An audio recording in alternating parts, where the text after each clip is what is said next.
ॐ पूर्णमदः पूर्णमिदं पूर्णात् पूर्णमुदच्यते पूर्णस्य पूर्णमादाय पूर्णमेवावशिष्यते.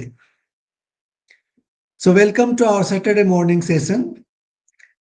We shall continue on chapter 17th of Bhagavad Gita.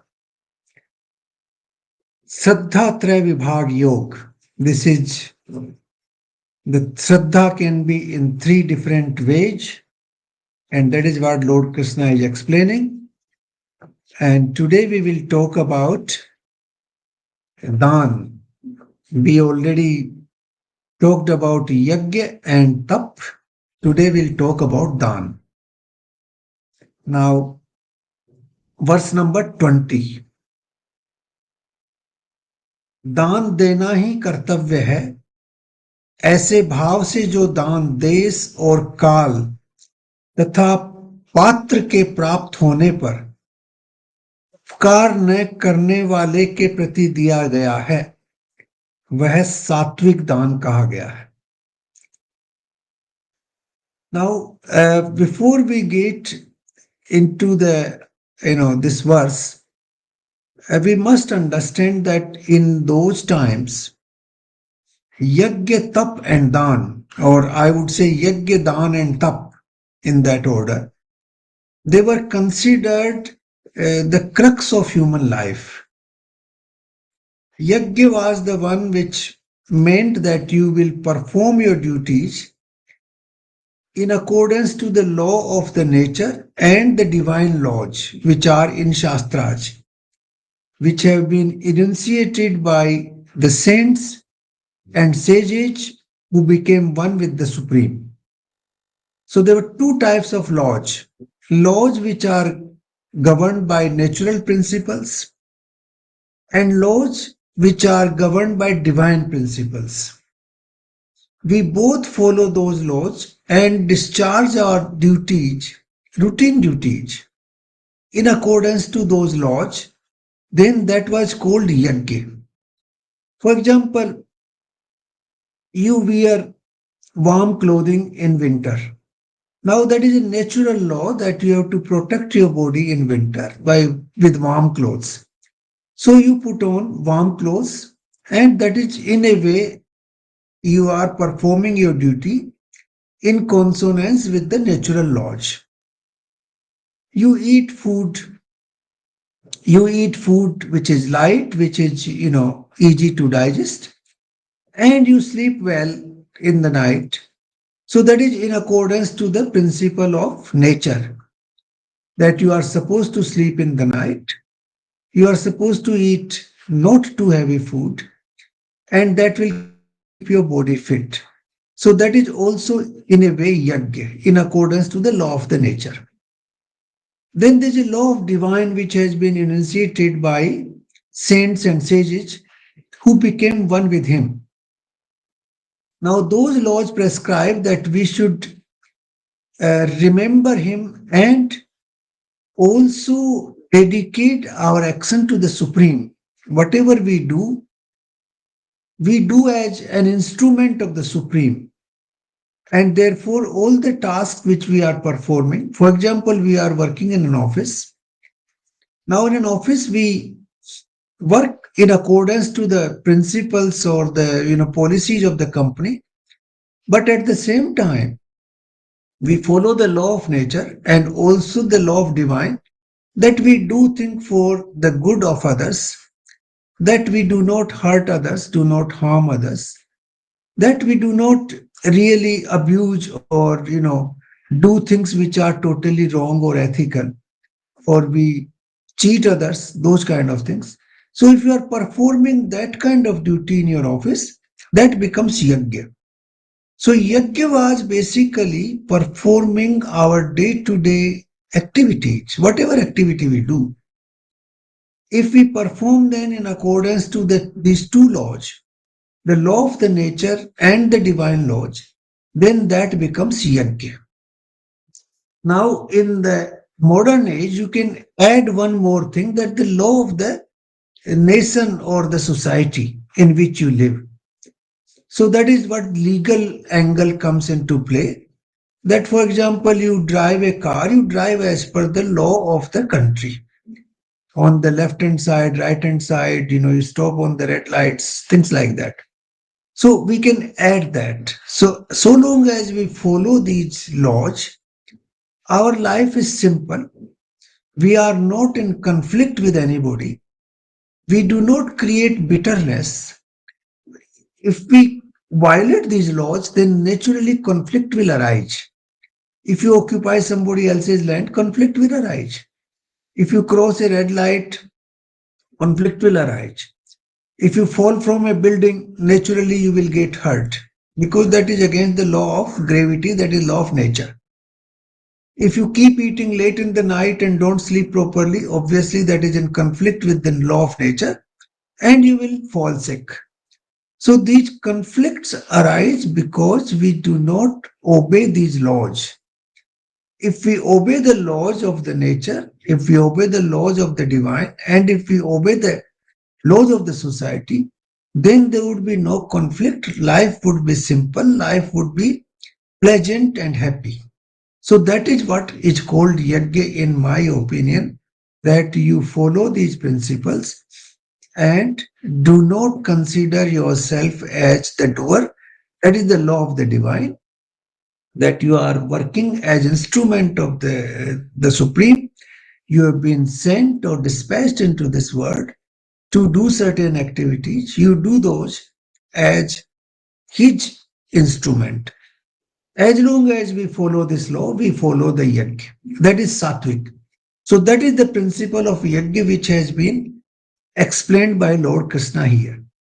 We also saw the principle of tap. Tap is primarily little harder than yajna. Yajna is normal performance of duties. Tap is where you have to make some sort of determination, and then that determination may also cause some austerity in your life. For example, you you are not getting up in the morning on time, or you want to start getting up at 5 o'clock in the morning, like Rajesh does. Now, 5 o'clock in the morning, getting up means you have to make a determination, you may have to make an effort. So, in the beginning, it becomes a tap. Those people who are getting up at 8 o'clock, they are asked to get up at 5. Naturally, it's a difficult task for them. So, initially, it becomes a tap, but then it becomes a normal routine for him. Similarly, a person who, you know, fall into a wrong habit of drinking every night, now if he has to quit that habit, then he has to make a determination, and then he has to make some sacrifice, some alteration in his habit, and that alteration will be possible with some sort of tap. So tap is uh, a determination where you change your habit, where you make your a sacrifice to make life easier, simpler, better, in accordance to the divine principles. So this is the second part which has been explained. And tap which are done for good cause, for good habits, in accordance to the divine principle, those are considered good. But tap which are done for acquiring prestige in the society, for acquiring publicity in the society, for hurting somebody else, then they fall into rajas and tamas, a category of tapas. Now today we are talking about dan. Now dan. Dan is, why do we give dan? Dan basically is charity, giving donation or charity to others. Now, why do we do charity? First of all, you see, there are many reasons why we have to do. The most important reason is that when you give something to others, you expand, you get natural happiness. For example, if you become a thief and try to steal somebody else's money, there's a fear inside you. Fear automatically comes. It makes you, actually, it makes you smaller. It gives you very inferior feeling. But when you do charity, you donate others to donate for a good cause. then you feel expanded. You feel better. You feel happy. Is the natural outcome of charity. Expansion of yourself. You feel better. You feel delighted inside. That natural expansion is the first cause why we do charity. The second cause of charity is that we do charity because the law of the society are not all the time fair. The law of the nature are uniformly applicable to everybody. The law of the divine are uniformly applicable to everybody. But the laws of the society are not uniform, nor they are fair all the time. We see people who are working extremely hard but earning very little. We see people who don't work at all but earning fabulous sum of money. We also see sometimes that the cheats and the people who are doing wrong things, they are able to get rid of the law by hook or crook, and they manipulate their life properly. The poor people keep suffering all the time. Even the natural forces, for example, there's a shortage of rainfall in some region, the poorer suffer more, the richer suffer less. So, in order to compensate for these deficiencies of the society's law, we do charity, we donate a part of our earning to those who are less fortunate or those who are unfortunate. So, that is the second reason. It is actually adding to the equality in the society, helping the poor, helping the helpless, helping the unfortunate, so that they are able to get along with their life. So that is the second reason. The third reason for charity is that once you start doing charity, then you become detached to the worldly wealth.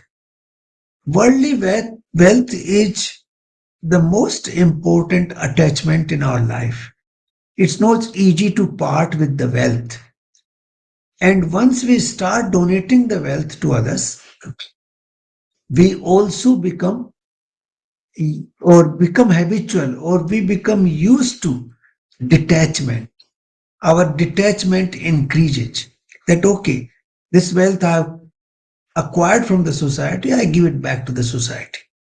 So that is the feeling we have. Sometimes we also feel in our older age that we have taken so much from the society, let us give it back to the society. So that is another reason, that detachment. You develop detachment, which is important, at least in the later half of the life. Then the fourth reason for charity is that we use so many resources from nature and others. We Everything we use in this world, it is not our own creation. It has been given either by the divine, or can call it nature, or by others in the society. Somebody else work for us. For example, somebody comes to clean our house. Somebody employs a cook, look after our food. Now somebody has a driver, looks after his travel. Somebody has office staff which works for him. So we draw from the members of the society. Similarly, we draw from the nature. Our food comes from the nature, our clothing comes from the nature, our habitation comes from the nature. So we draw from the nature. So why not return a little bit back to the nature whenever we can? So this is the fourth reason that we do charity. So these are principally four reasons: that expansion of yourself when you do the charity. Secondly, you actually compensate for the unfairness of the natural laws in the society, the unfortunate ones. Thirdly, the principle of detachment. And fourthly, because you take so much from the society and the nature, that we should return little bit to the nature. So these are the reasons that charity is done. So the charity was considered one of the very important elements of human life in those days. Yajna, tap and dhan. The charity was one of the three elements. So now Lord Krishna is talking about what is sattvic charity. Now, sattvic charity is that charity where dattavya miti yaddanam, that is, the charity is given for the sake of charity. It is not given expecting some return out of it. Once you expect a return, then it is not charity, it's become a transaction. It becomes transactional, that you give something, you take something. So here, without expecting any return, you do it as your duty. That is charity. Because of the four reasons, you do it as your duty. The four reasons which I mentioned earlier. And then you do this concept of Des, Kal and Patra has been extremely important in Indian writings all the time.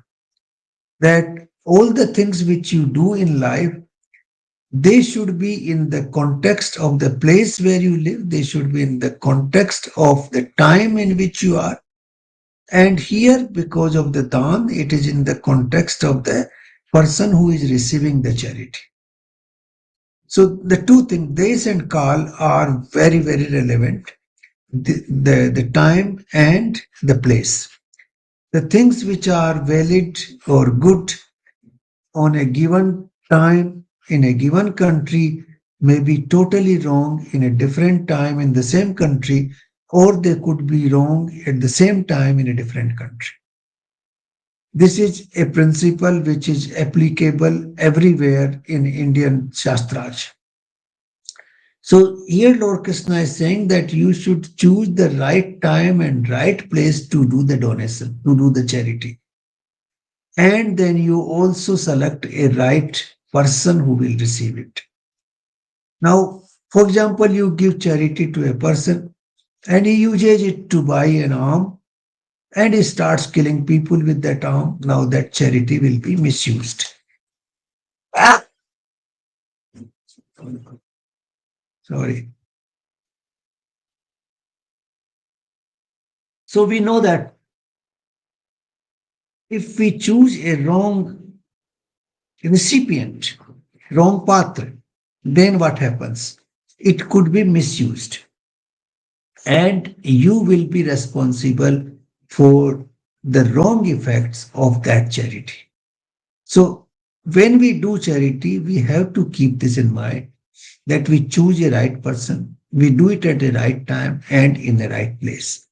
Right time and right place means basically that it should be done with purity, pavitrata. Things which are done in a hurriedly manner, irrespective of dedication to the Supreme, then that is not considered good. So whatever charity we do, we have inner heart which is pure. We think about the Supreme, and then we choose a right person, and then we do it. So this is a very important part of charity. Now we know a lot of people in our age, they do charity for different reasons, that we will come those two in the next two verses. But the pure charity is the one which should not be talked about much. It is not for publicity. It is not for acquiring prestige. It is not for acquiring status in the society. It is not as a transaction that you are expecting something in the future from the person to whom you are giving the charity. So these things must be avoided. If those things are avoided, then yes, the charity is considered sattvic good. Now it is one more thing is added here. We also thank the person who is receiving our charity. Because if that person is not there, then we will not be able to do the charity. So that is why the concept of dakshina comes into play. That is the very, special concept in Indian philosophy. that once you do charity, you also worship the person. You do his pujan. That pujan means that you thank him profoundly that he became ready, he came forward to receive the charity. So that is the concept. This concept actually makes the human relationship very sacred, very, profound and full of, good feelings. So this is what Lord Krishna has said about Sattvic Dan, verse number 20. Des kale cha patre, that is what he's saying in the second part of the verse. And in the first part, dattavya miti yadhyana, that is, whatever you are giving as your duty without expecting any outcome, any result out of it. And then you choose des kale cha patre. Then verse number 21.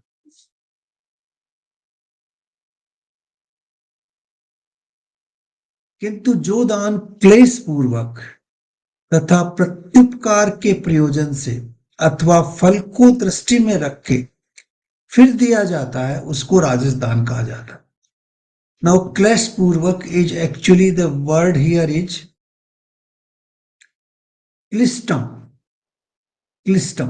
क्लिस्टम is that you are troubled by giving the donation, giving the charity. You are troubled inside. You are not comfortable.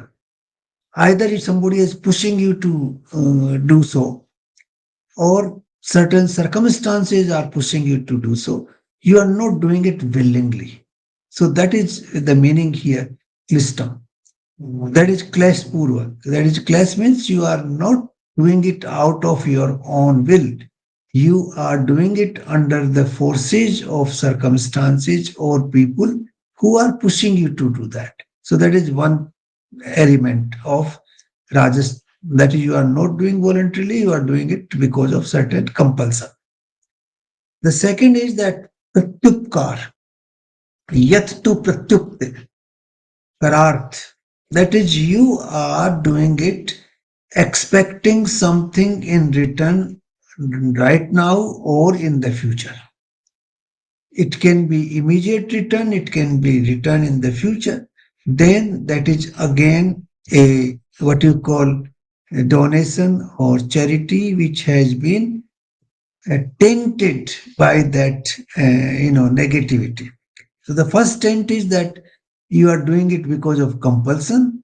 The second taint is that you are doing it because you want to get something in return. Third taint is फल को ध्यान में रखे, that you want to get publicity in the society, you want to get a ticket for a political party, or you want to acquire social status in the society. So that is the third part. Now pratyupkar is one to one, that you chose somebody for the charity and you are giving it, so he will in return do something good for you. So that is pratyupkar. And fal means in general, in the society, you want to acquire something, you are looking for something, that is why you are doing it. So these are the three things which he has mentioned. The one is klistam, then pratyupkar, and then phalam. If we can avoid these three, then it is sattvic, but if it is tainted by any one of the three, then it is rajas. It is still a charity, but it is Rajas charity. It is not pure charity. It is not charity which can be classified as sattvic or very good. But it is still charity. It is not bad. Still, you are doing something good for the society. So that is the second charity with three tents. That is the compulsion, feud, and transaction. If any one of the three is one of the element there, then yes, it is rajas. Then the third is tamas here. जो दान बिना सत्कार के अथवा तिरस्कार पूर्वक अयोग्य देश काल में और कुपात्रों के प्रति दिया जाता है, उसको तामस दान कहते हैं। बिना सत्कार के, that you are doing it out of disgust. Sometimes, when the beggar comes on the street, you say, okay, take it, take this one. Now that is what you call tiraskar. You are not doing it with respect. So that is bina satkar ke. Somebody comes and grabs you in a particular situation, and you are forced to give. Okay, okay, take it. I'll give it to you. Now that is tiraskar. So that is not even tamas. That is actually that is not even rajas. It is tamas that comes into tamas category. That you are doing it with disrespect to others under compulsion. Then ayogya deskal, that you are not selecting the right time and the right patra, right, kupatra. If you have kupatra, then that charity could be misused to cause harm to the society, to hurt somebody else, or to, for example, you give charity to a person who buys a bottle of drink and starts using drinking. And in that behavior, he hurts others and he misbehaves in the society, he creates nuisance. Now, that is not a good thing. That is kupatra, that is not a supatra. So we have to give charity at the right time, in right place, and to the right person. If we do that, then it is good. But if we are not able to do that, then it is tamas. Now, why it is tamas? Because the tamas person, as you know by nature, he is firstly doesn't have enough knowledge. Gyan ki kami hai. He doesn't have enough gyan, enough discretion, enough vivek, that he cannot discriminate between the good and the bad, and therefore his decisions can be very erratic, very wrong. That is one part. Secondly, he is very also he is very lazy, so he doesn't want to make an effort to select a good candidate or to select the good time and good place and do it. And he has no care whether he's respecting others or not. He's just throwing that away. So that is the reason, because his own behavior is dominated by tamas. He cannot do the dan in a proper way. So that is the reason. Now, in these three verses, we have seen that the dan has been defined in a very precise manner, how we should do the charity to the others and why we should do charity. And we have discussed the four specific reasons why we should do charity. Charity is very important. Some people give five reasons for charity. Fifth is that sometimes you end up, by knowing, unknowing, end up doing earnings through wrong means. And in order to purify that process, you do charity. But I think if you are earning through the wrong means, then actually it is not the right action. It is not the part of the yajna which you are supposed to perform. But doesn't matter. We can consider four or five reasons for charity, why we should do it and why it is important in our life. Now, this up to verse number 22 is the answer of Lord Krishna to the question which Arjuna asked him. What was the question which he asked him in the very beginning? It was in the context of the chapter 16th. He said that those people who do not follow the prescribed shastras, who do not know the shastras, who do not understand what is shastra, what is right, what is wrong, and out of their own shraddha, out of their own dedication and respect, they do things, then what happens to them? That was the question. In response to that question, Lord Krishna said that then you have three varieties of people. And there are shraddha, which could be sattvic, shraddha, which could be rasic, shraddha, which could be tamasic. And then he comes to these three actions, which were very important in those days, and which were forming the crux of human life. And then he analyzed the impact of those three sattvic, rajas, and tamas, uh, gunas on the activities performed by these people. And those activities are yajna, tap, and dan. So this is what the analysis is. The analysis, if we put in a perspective, it begins from chapter 16 when the Arjuna is asking him a question that those people who do not know what is wrong, what is right, who do not understand Shastras, who sometimes get confused with Shastras, and on their own, out of their own dedication and respect and faith, they do certain things, then what happens to them? So, this is what Lord Krishna has explained here. In the later part, verse number 23, there's something very fundamental which he is going to explain. And we should understand that carefully. Now, verse number 23 says, Om Tat Sat. ऐसे ये तीन प्रकार का सच्चिदानंद घन ब्रह्म का नाम है ओम तत्सत। उसी से सृष्टि के आदि काल में ब्राह्मण और वेद तथा यज्ञ आदि रचे गए थे। Now this is we have seen in chapter 15 Purushottam Yoga, where Lord Krishna says that this world is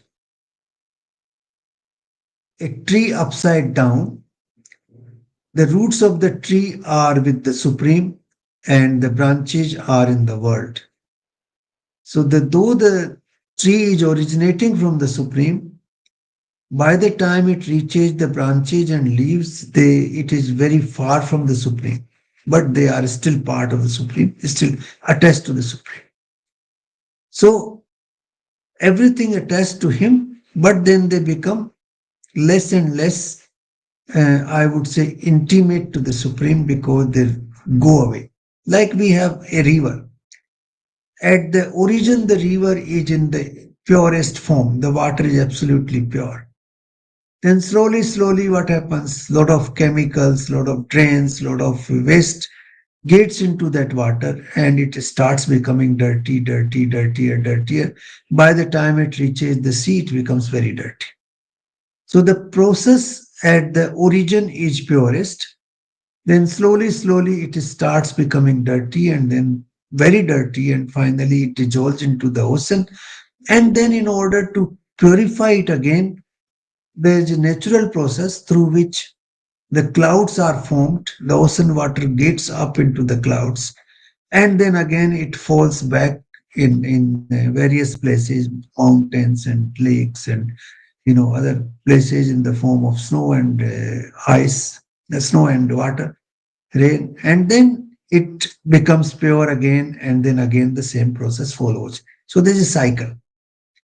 Now,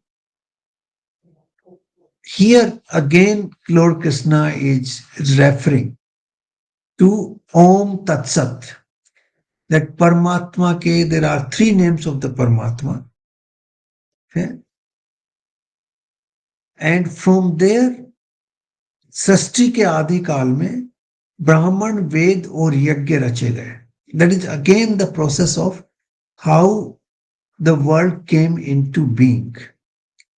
It is the similar process as explained in chapter 15 in a different language, in different context. Here he is explaining it in different context.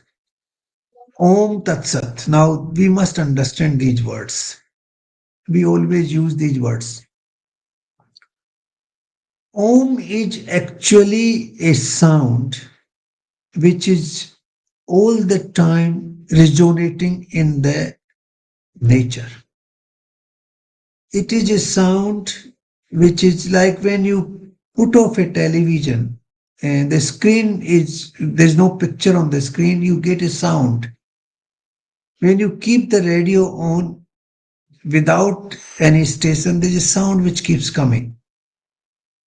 Now, similarly, when you watch this nature with total calmness in the middle of the night, with no movement in your body and heart, you will hear a sound called Om, Om. Now, that is the sound of the creation. That sound has been referred to here.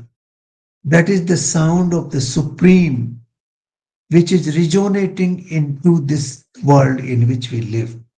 But we will not be able to listen to this sound unless everything else is stopped in our system. Like if we are very quiet, our mind is not running. Mind is absolutely, calm and cool and quiet. And there's no sound outside, then you are able to listen to that. I tell you, when I was in Mongolia, once we went to a very deep forest, the total silence, it was a sound of silence, I call it. It was so silent that you could not imagine. And in that kind of sound, say that kind of silence, if you are absolutely quiet, then you can hear that sound of Om. And that is the sound it is referring to. We know we have discussed Mandukya Upanishad. Om has been explained in three forms. The fourth is, the Om itself. It is in the waking state, in the dream state, and in the deep sleep state. That is what Mandukya Upanishad explains the word Om. The whole Upanishad is dedicated to the explanation of Om. So the Om, the basic sound, the basic, you call it, foundation, is the Om, on which is located the waking state, the dream state, and the deep sleep. They keep happening one by one, one after another. This is this sort of cycle which is keep going on. But they are all happening on the Turiya, which is actually representing Om. So that is what Om is all about. Om is the sound of the creation. Om denotes that state of the universe on which everything happens, which is the foundation of all the activities which happen in the creation. They keep happening in cycles, but they happen on that platform, and that platform is Om. Like on the TV screen, you see a game, you see cartoons, you see a film, you see news, you see all kinds of things, but the screen remains the same. Similarly, the screen of this universe is the Om, which is at the foundation of everything, where all kinds of things happen. People are born, people are dying, people are fighting, people are abusing, people are praising, people are ruling, people are subjugated. All kinds of things are happening, eh, but that is happening on the platform of Om. So that is Om. Tat. Tat is, Tat means that. Now, Tat is basically, this means like this is my computer, this is my mouse, this is my book, this is my glass for water, this is my, table, whatever. This is this. I can identify this. I can name them. There are all existing. But tat, that, beyond things which are known to us, that is tat. Things which are unknown, the power which is unknown, which is called in Sanskrit, which is called non-manifest, which is uh, at the bottom of everything, but it is not manifesting itself. It is it is not visible. It is not tangible. Your sense organs cannot see that, cannot grasp it. You cannot hear it. You cannot smell it. You cannot see it. You cannot touch it. You cannot taste it. So it is beyond the capacity of our sense organs. This anything which visible, tangible, manifested, we can see, we can feel, in one of the sense organs will be able to recognize it. But something beyond that is called Tat. So Tat is that which is non-manifest, which is avyakt. The vyakt is the sansar, avyakt is the Paramatma. So the non-manifest is called Tat. It is not known, and that is why it is not explained what it is. Mandukya Upanishad also tells in its verse that it cannot be explained by words, it cannot be transacted, it cannot be even thought of mind. Mind cannot think of it. None of the sense organs. You cannot describe it. You cannot talk about it. You cannot think in your mind what it is. You cannot see it. You cannot touch it. You cannot even transact it. So all that is not possible. So that is called Tat. It is non-manifest. It is avyakt. It is the stratum of everything that happens in this universe. That is Tat. Now, we also know that word Vaktavya, Mahavakya, uh, Tattvam Asi, Swetketu, Tattvam Asi, that you are that supreme. eh, That is the one of the Mahavaktavya or Mahavakya of Upanishads. That you are that supreme, that non-manifest. It is you. It is inside you. You represent that. Now, why it is so? It is so because so long as that Tat is inside you, that consciousness is inside you, this world is in existence for you. As soon as that Tat disappears from your consciousness, there is no world at all. That is the state when we die. The Tat goes away. And when the Tat goes away, nothing exists. Everything disappears. Everything goes away. There's no world for you. The world is in existence so long as that Tat is inside you, inside me, inside everybody. As soon as that Tat goes away, everything is dissolved, everything disappears. So that is why that Tat is important. And that is why Upanishads talk about that Tat in different ways. Tat Tvamasi. That is one of the ways of talking about. So that Tat is, in fact, the most important subject of all Upanishads. You can call it where Brahm kya hai, you can call it by calling it Brahm, you can call it, you know, Paramatma, you can call it Ram, you can call it Krishna, that's a different thing altogether. But it is reference to that power, the supreme power, that power which governs this universe, which on which this universe rests, on which that universe is, performing all the activities. Once that power disappears, there's no universe at all. Like when my power of Tat will disappear, there's no universe for me. That's finished. Over. The universe is gone. There's no earth, no moon, no sun, no Akash, nothing. Everything goes away. So that is why that Tat, as long as the Tat is in me, the whole universe exists. That is the Tat. And Sat, the third word. The Sat is the one which is existing eternally all the time. And other things are appearing on it and disappearing, coming, going, appearing, disappearing, manifesting, then dissolving. All that is happening. But that part is constantly there, it is eternal, it is unalterable, it remains as it is. So that is Sat. So Om Tat Sat. These are the three profound words which Lord Krishna is saying. Brahma ka naam hai, that is the name of the Supreme.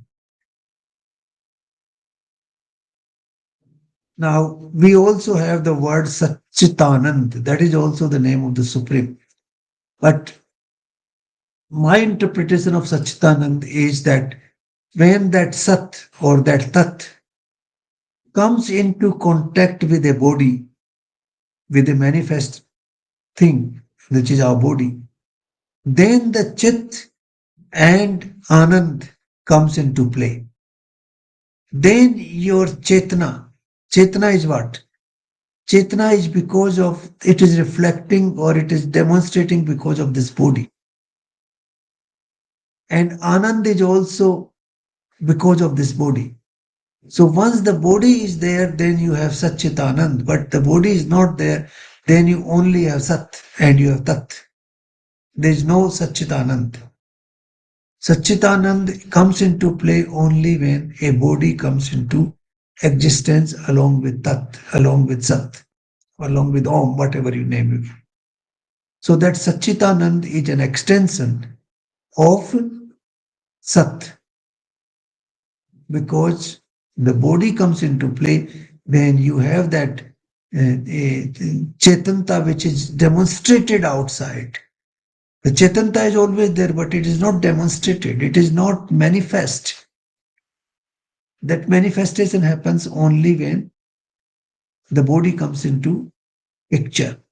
And also the Anand comes into play only when the body comes into picture. So that when the body and Tat are joined together, that is Purus and Prakriti, they are joined together, then the Satchitanand comes into play. So this is a very profound verse. Om Tat Sat. ऐसे ये तीन प्रकार का सच्चिदानंद घन ब्रह्म का नाम है. This is actually in Sanskrit, the word Satchitanand Ghan has not come. In the word, in Sanskrit word, it says, Om Tat Sat ये तीन प्रकार का ब्रह्म का नाम है. ब्राह्मण से त्रिविध स्मृत है. ओम तत् सदसी निर्देशो ब्राह्मणम से त्रिविध स्मृत है. द ब्रह्म जो परमात्मा जो है, ब्रह्म जो है, वो इन तीन नामों से, इन त्रिविध नामों से जाना जाता है. ओम तत्सत. उसी से सृष्टि के आदि काल में ब्राह्मण, वेद और यज्ञ आदि रचे गए हैं. From that originates Brahman. Brahman is not a person who is born in a family of Brahman. Brahman is the person who becomes one with the Supreme, who has the union of the Supreme, that is Yogi. Then it is Brahman. So that is Brahman. And Ved is the one which Brahman tells you, the person who becomes one with the Supreme. He tells his experience, he tells that knowledge which he acquires because of that union. That knowledge is Ved. And then Yajna comes out of the Ved. So that is the order in which it comes. So Yajna is performed by all of the people in this world in accordance to the Vedic principles. The Vedas come into being because of the speech which has been given by the Brahmans who have become one with the Supreme. And the Brahman came into being because of the Tat. So Adi Kal mein, when the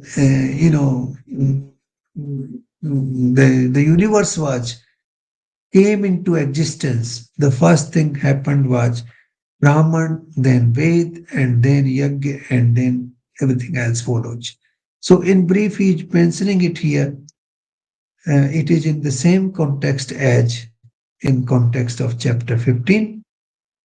Purushottam Yog, that is the chapter 15, in which he says that it is the root of the uh, tree is upwards, that is the supreme, and the branches are downwards, which is the word which comes down.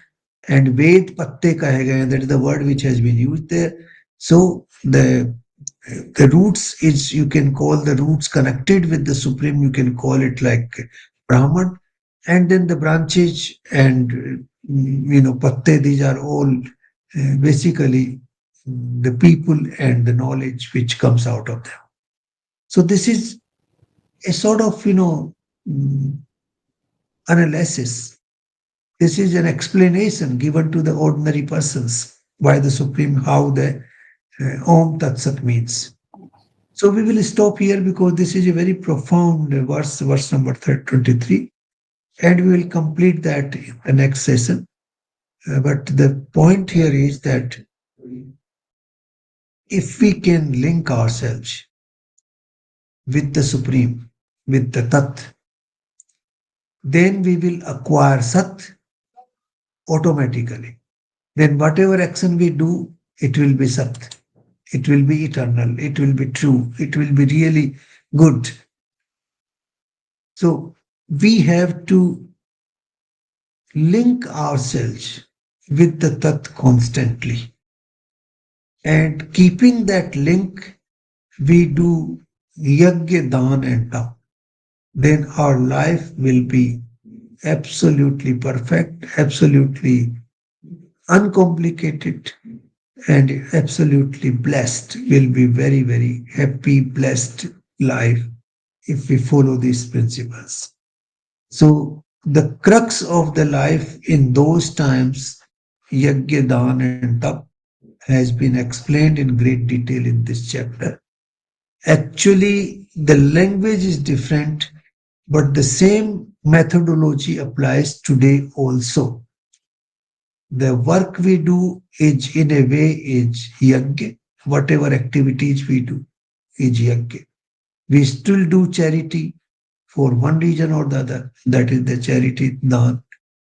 And in order to get rid of certain very bad habits, or to do certain acquire to certain new knowledge, then we have to do tap. That acquisition of knowledge or getting rid of something bad, that is the tap. Then you have to make an resolution and work extremely hard for that, and you have to punish yourself in certain ways. So that is called tap.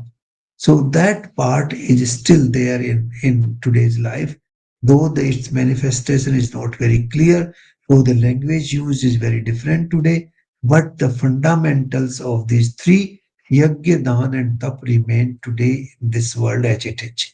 If we think of our life today, you will find that we do these three activities constantly. They are part and parcel of our existence. We do nothing but these three in our life. Yajna, Dan, and Tap. So I will stop here. Thank you very much for joining. And if you have any query, I'll try to, give my explanation whatever I can. Thank you.